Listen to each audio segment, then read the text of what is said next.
You send a message, then add, "Sorry for the long text." You ask a question, then add, "Sorry if that's a stupid question." Someone bumps into you, you say sorry first. The apology arrives before evaluation, before evidence, before responsibility is clear. That is the pattern. Over-apologizing is not mainly politeness. It is an automatic regulation response. The trigger is social tension, real or predicted. The mind detects a possible disturbance in the interaction and reads it as threat. Not danger, social threat. The sequence runs fast. Signal, threat reading, apology. It completes before conscious review.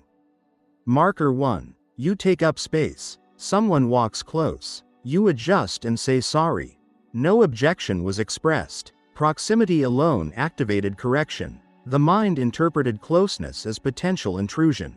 The apology acted as preemptive repair. You reduced your presence before it was questioned. Marker 2. You express a preference, then immediately soften it. Sorry, that's just my opinion.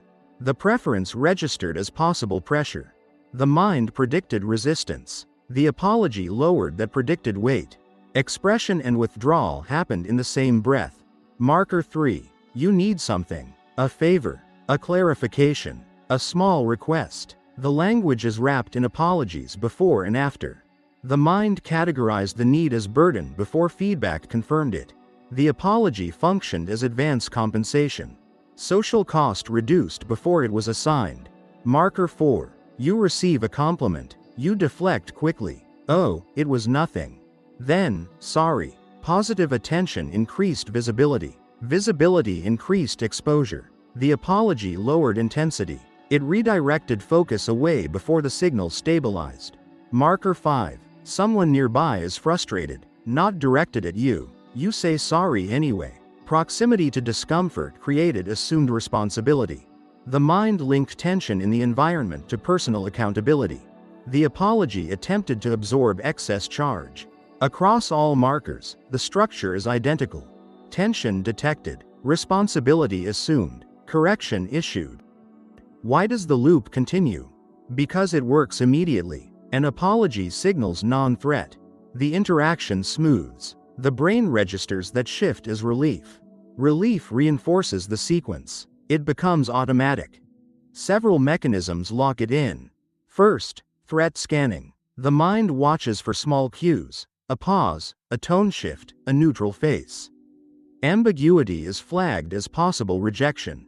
Correction feels safer than waiting. Second, sequence memory. Once tension is sensed, the chain runs. Detect, apologize, stabilize. The relief at the end strengthens the beginning. Third, efficiency. Sitting in uncertainty takes effort. A fast apology ends the tension quickly. Fast solutions get reused. Fourth, emotional carryover. Earlier moments where silence led to discomfort stay stored. Similar cues now trigger the same move. The apology is pulled forward automatically. This is not generosity. It is a trained shortcut. The pattern feels considerate because tension drops quickly. Quick relief gets labeled as awareness. Repeated often enough, it blends into identity. I'm just careful. I'm just polite. But the timing reveals the structure. It starts before evidence. It ends before context is checked. Prediction replaces confirmation. No conflict follows. That absence is taken as proof it was necessary. The alternative is never tested. Over time, the trigger threshold lowers. Smaller signals activate the same response. A delayed reply, a flat expression, a brief silence. Sensitivity increases because it keeps succeeding. The apology becomes reflexive punctuation. The pattern feels intentional. That feeling protects it. If it feels like awareness, it rarely gets examined. Structurally, it remains simple. Signal, interpretation, preemptive repair, relief, reinforcement.